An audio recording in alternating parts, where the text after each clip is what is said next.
Hey everybody, it's Michelle from Methylation Madness, insight into the biochemical and personalized hypomethylators. I decided that after a day of doing all kinds of stuff that wasn't really satisfying myself, I needed to cook.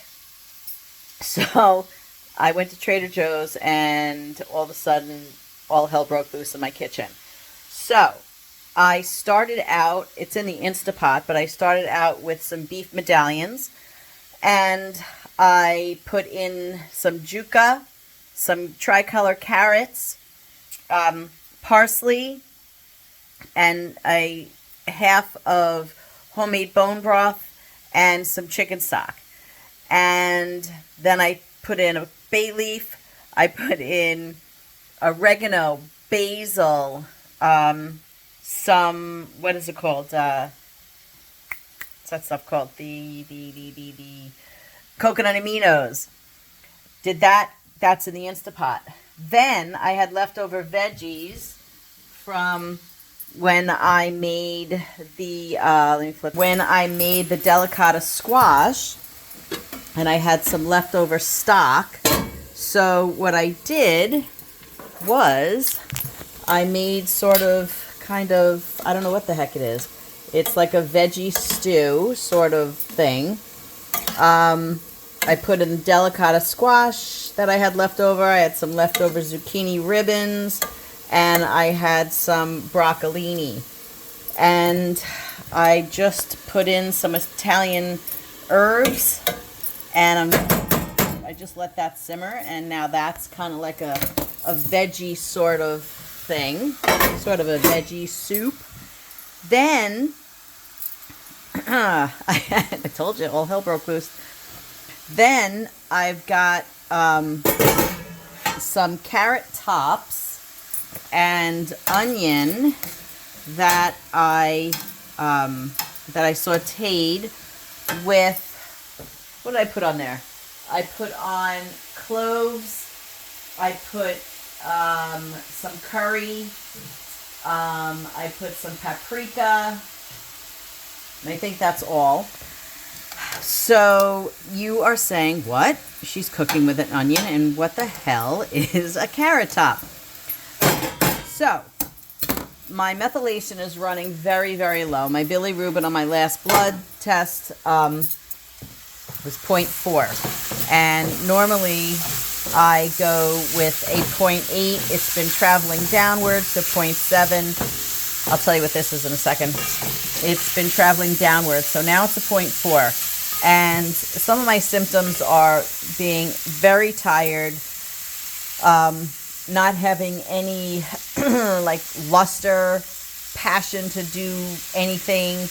I've been getting headaches on and off. I'm still happy as a clam, but I know my body, and I know that I need more energy, and I'm a very passionate person, and I'm just like, okay, I'll do that, or okay, I'm good with not doing that. So Doc gave me onions. Doc gave me onions from time to time, because onions are a sulfur, and I need to bring my methionine up just a little bit. Sorry, that was going in your eyes. And I'm only allowed to eat them from time to time. But I had some carrot tops from all those carrots that I made for Thanksgiving. And carrot tops are definitely a methionine because it's a green. They have a very bitter taste. So I put in all of that stuff, and I'm literally, when I tell you, I'll probably have about that much in a week's time. I'll give the rest to either my neighbors, to Jim, or my parents. And then Doc also gave me oranges twice a week, also to raise my my methionine a little bit. So on that note, flip the camera again, and I made orange chicken.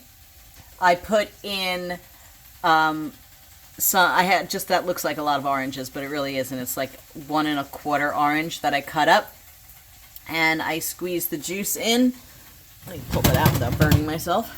I put some coconut aminos on it. I put some white pepper, and I put pink Himalayan salt and honey. Nope, agave. So I put that on there, and I'm just sort of letting this go. I have not tasted an orange or eaten an orange in over 30 years, so that should be kind of cool. And I haven't had an onion in 11 years. This is done. Where the heck am I going to put it? I'll put it here. And I'm going to bring this up. So what that was, let's not be stupid, Michelle. What that was a pork loin that I rubbed with mustard and some, again, coconut aminos. I made that.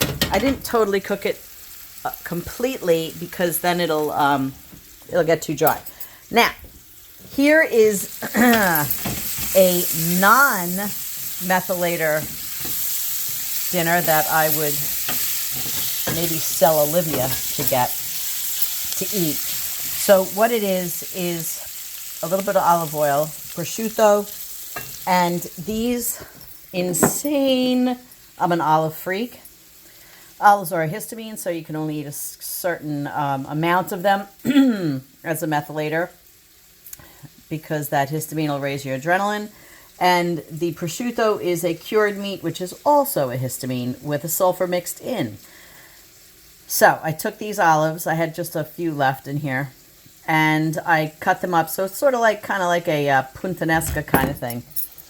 And I had some leftover ricotta cheese from those little cranberry cups that I made for my family. And I had a little bit of this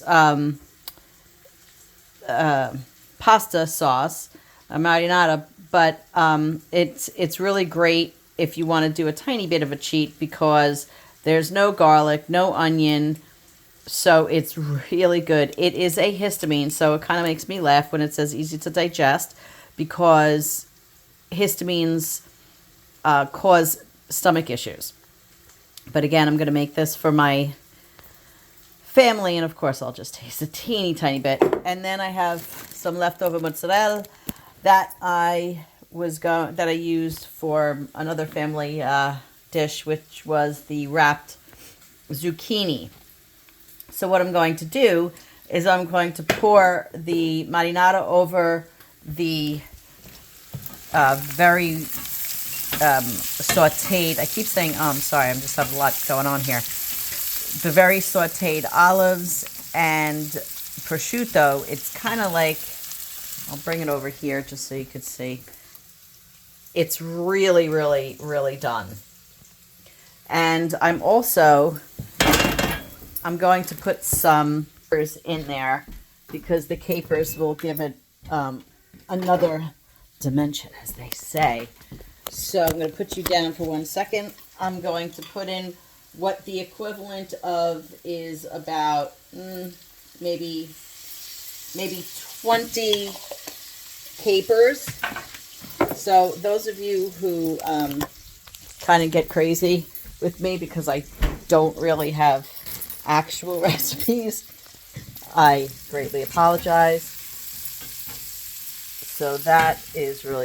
Now I'm going to take this, pour it in, and I might take a little bit of, tell whoever I'm giving this to put over some pasta. I'm going to water it down a bit because I only have a little bit, and it's really, really thick. That's a thick marinara. I think that's all. So yeah, this has been a crazy, this is done within an hour. I also bought one of my favorite things ever, which are these lentils from Trader Joe's. You can eat them literally right out of the package, which is something I love to do. You could make a lentil with it, lentil soup, whatever you want to cook. But yeah, that's all I got. I have some pictures, and I'll post those a la natural, as you can see. Don't care. Enjoy my recipes. Mwah!